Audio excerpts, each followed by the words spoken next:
Although conducting research in a conference room is a valuable way to test designs with potential users, sometimes teams at Google need a more hands-on method for interviewing users and conducting usability tests.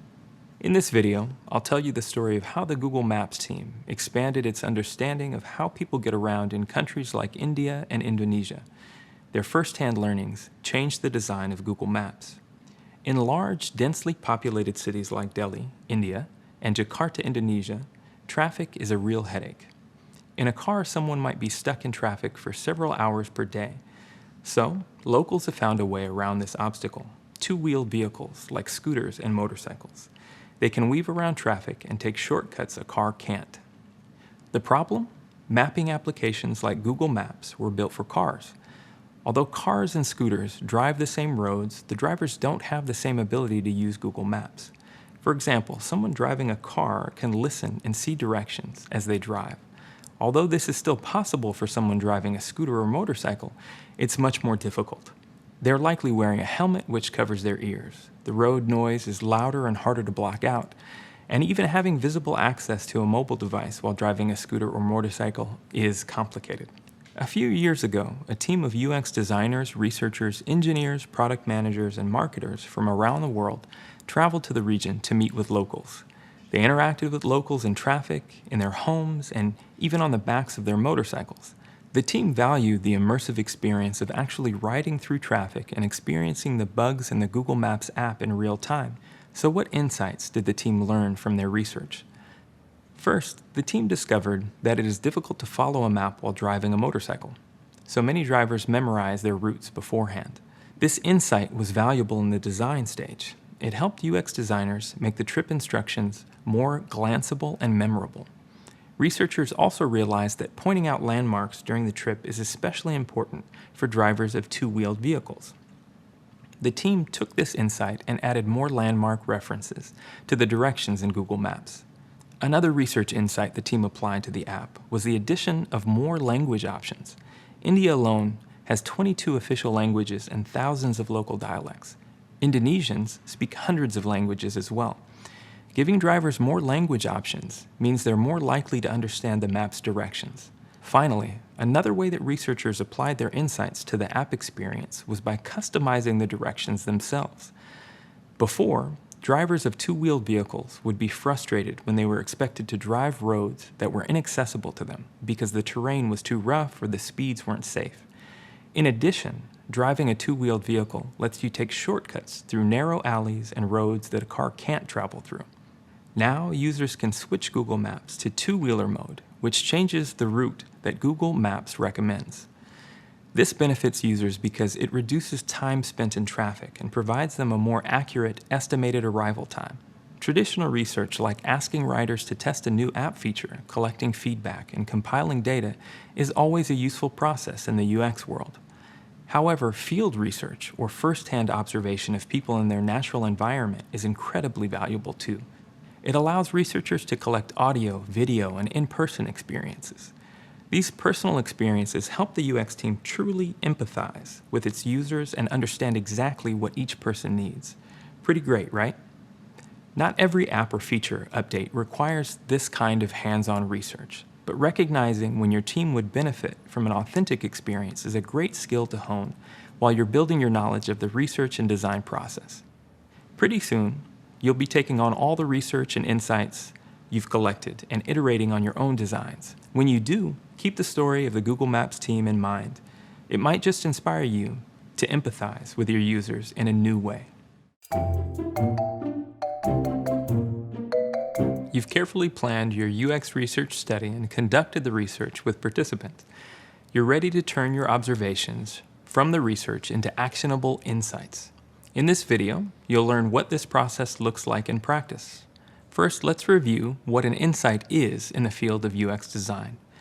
You might remember that an insight is an observation about people that helps you understand the user or their needs from a new perspective.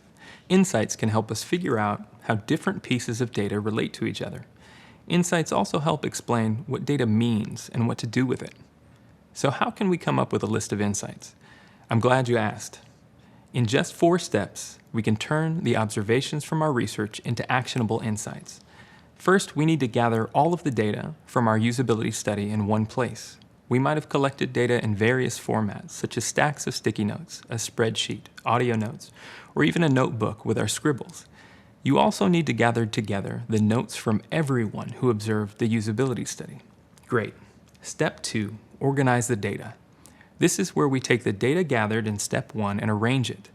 If you wrote your observations on sticky notes, you might use a method called affinity diagramming to organize your data. You'll learn more about this later. If you used spreadsheet note-taking to record your observations, you've already started organizing the data without even realizing it. Step 3, find themes in the data. One of the key goals of user research is to identify themes that are common across participants. These themes help us to turn our data into insights about the users.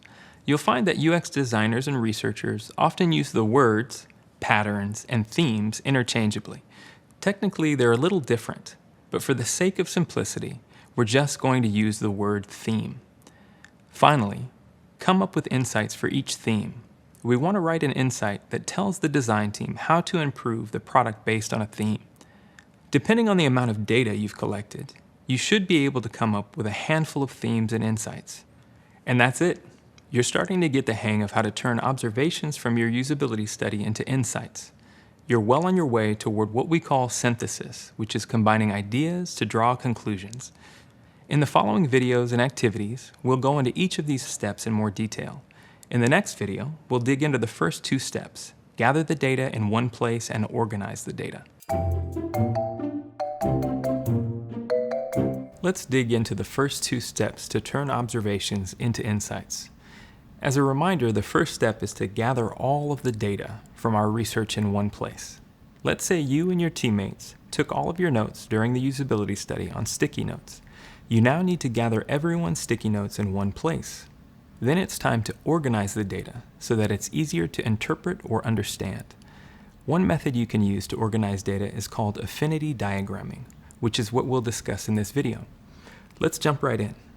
An affinity is a feeling of like-mindedness or compatibility towards something or someone. Have you ever run into someone from your hometown while traveling? You likely felt an affinity towards them. You had something important in common that made you feel closer to each other. An affinity diagram is a method of synthesizing that organizes data into groups with common themes or relationships. Affinity diagramming is a quick and easy way to gather observations during a usability study and synthesize data. To make an affinity diagram, you need all of the observations from participants to be on sticky notes. So if you used spreadsheet note-taking or took notes on a single piece of paper, you need to transfer all of the observations from participants onto sticky notes. You can skip this step if you took notes during the usability study on sticky notes in the first place. Each participant observation should be on its own sticky note. After all the interviews, you'll have a whole stack of sticky notes, each with one observation. Now it's time to organize. For people who love organizing, this activity can be really fun. As you review the sticky notes, start to make 4 or 5 clusters. You can place these clusters on a wall, window, or whiteboard. Your job is to bundle together sticky notes that have related ideas or themes. In order to do this, compare sticky notes one by one and ask yourself, is the observation on this sticky note similar to any of the other observations I've reviewed so far, or is this observation different? Imagine you're organizing the books on your bookshelf by topic. Start by grabbing 3 books on the shelf. Next, look at each one to see what genre it is. Let's say you picked 2 mystery books and a romance novel. You now have 2 clusters, mystery books and romance novels. When you grab the next book, a cookbook, you'll decide if it goes into one of the clusters you already have, or if you need to start a new cluster. Let's go back to our example usability study. You might pick up a sticky note that says, "Issues selecting a dog walker from the list." Another sticky note might say, "Can't find the button to select a dog walker."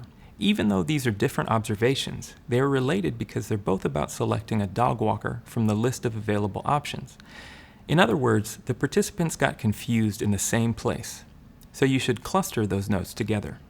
You'll continue this process until you have gone through all of your sticky notes. As you wrap up, take a step back and look through the clusters again. Perhaps you'll want to move a few sticky notes from one cluster to another. Keep in mind that there will always be a few sticky notes left over at the end that don't relate to other ideas. You can put them aside if they don't relate to any clusters. So what makes affinity diagramming useful for synthesizing data? By putting sticky notes in clusters, you can easily spot themes across all of the observations from your usability study. It's also easy to shift ideas around between themes because you can peel and stick the notes in different locations. One more note about affinity diagramming. Although it's highly visual in nature, affinity diagramming can be adapted for participants who are visually impaired. For instance, during an affinity diagramming session, a participant with a visual impairment could dictate what to write on each sticky note. After stickies are grouped together, someone could read each sticky note out loud and ask participants to suggest groupings. This way, you keep all participants involved. We just learned a lot about affinity diagramming. Hopefully now you're feeling a little more confident about how to gather all of the data from your research in one place and organize that data so it's easy to understand. You also got a sneak peek into the next step, find themes. Coming up, we'll talk more about how to find themes in the data. You've now learned how to gather all of the data from your research in one place and organize that data so it's easy to understand. Now it's time to find themes in that data. To do this, we'll ask ourselves two key questions. What common patterns stand out in the data you collected? And what do they tell you about your product design? Let's revisit our example usability study. To do this, let's open up the spreadsheet we used to take notes. What common patterns stand out in the data you collected?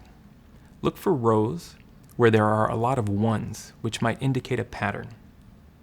You'll notice that some of the rows have 4 or 5 ones, so a majority of the participants responded similarly. We should explore these rows further. For example, row 2 is selects a date and time to schedule a dog walker. This row has 5 ones for participants A, B, C, D, and E. Next, row 10 is thinks dog walking app is useful and has 4 ones for participants A, C, D, and E. Let's jump down to another part of the spreadsheet, the observations we noticed while reviewing the participant recordings. Looks like row 17 wants to be able to book dog walker repeatedly, has 4 ones for participants A, B, C, and E. And just below that, row 18, surprised there's no confirmation page before completing checkout, has 4 ones for participants A, C, D, and E. On the flip side, you might also notice rows where there are a lot of blank cells. These rows also might indicate a pattern. For example, row 20 wishes they could filter dog walkers by experience level, has 4 blanks. Only participant E has a 1 in this row. All of these are common patterns that stand out in our data. So how do we turn this information into themes? We need to think about what these patterns tell us about the product design. We start by taking the observation, which is in column A, and then expand on it. For example, the observation for row 10 is, thinks dog walking app is useful. So our theme might be, most participants saw a use for the dog walking app. Let's try another one. The observation in row 17 is, wants to be able to book dog walker repeatedly. So our theme might be, most participants want to book a dog walker on a regular basis. How about one more? The observation in row 18, surprised there's no confirmation page before completing checkout. So our theme for this one would be, almost all participants were surprised there was no confirmation page before the checkout was completed. Thanks to our data being so organized in a spreadsheet, we can quickly identify themes by looking for ones and blanks. This is one of the great benefits of spreadsheet note-taking. Finding themes is a little trickier when using sticky notes and affinity diagramming. Your data is less organized, so you have to read and sort each observation individually to create the clusters that will become your themes. Alright, so now you know how to find themes in data. Next, you'll learn how to come up with insights. You've now learned how to gather all of the data from your research in one place, organize that data so it's easy to understand, and find themes in the data. There's only one step left, come up with insights. As you come up with your own insights, you might be wondering what makes an insight strong. In this video, we'll check out 5 qualities of strong insights. First, Strong insights are grounded in real data. Insights need to be based solely on what you observed during the research study, not what you felt at the time. And each insight should be supported by multiple pieces of data. Insights are strongest when they apply to multiple study participants, instead of just one. It's okay to have outliers, of course. Not everyone will agree, but the more of your participants that feel the same way, the stronger your insight is. In our example usability study, 4 of the 5 participants want to be able to book a dog walker repeatedly. So we would write an insight based on the theme, most participants want to book a dog walker on a regular basis. Our insight might be, users want to book a dog walker on a scheduled basis instead of making a one-time reservation. Second, strong insights need to answer the research questions you listed in your research plan. You want to tie your insight to the research questions to help people understand why the insight matters. In our example usability study, the research questions were, how long does it take a user to find and book a dog walker in the app? And what can we learn from the user flow or the steps that users take to book a dog walker? So we'll need to come up with insights that answer either or both of these questions. Third, strong insights should be easy to understand. Keep in mind that your stakeholders might not have been involved in the planning of your study, but you still want them to understand your insights. Use simple language that doesn't require detailed knowledge of the study. If you randomly shared your insight with a friend, they should understand what you mean. For example, an insight for our usability might be, when users have to select a date, they prefer to see a calendar. This insight tells the team that users find it easier to pick a date in a calendar format instead of a list. The language used in this insight is easy to understand, even if you didn't know the details of the study. Fourth, strong insights increase empathy for the user experience. Empathy increases the team's engagement because they put themselves in the user's shoes. That extra level of commitment can fuel their enthusiasm to improve the product. We can all imagine a time when we didn't know that we were going to be charged for a purchase. So another insight we might come up with is, users are surprised when there is not a confirmation page before being charged. You may have used another website or app where you selected an option thinking you'd have an opportunity to modify or cancel it, but instead the purchase was complete. This experience may have left you frustrated. This shared feeling allows you to empathize with the participants. Finally, strong insights inspire direct action.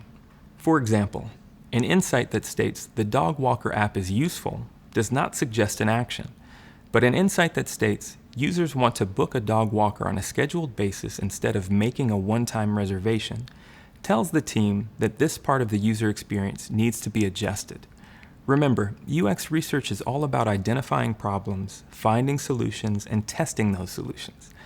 The most valuable insights include suggestions for putting a solution into action. Great, now you know all about research insights and how to come up with strong ones. Keep the tips we discussed in mind when you create insights, no matter what point in the design process you might be in. And that's it. You now know how to turn observations from your usability study into insights. Great job. Congratulations on finishing this course from the Google UX Design Certificate. You can access the full experience, including job search help, and start to earn your certificate by clicking on the icon or the link in the description below. Watch the next video in the course by clicking here, and subscribe to our channel for more from upcoming Google Career Certificates.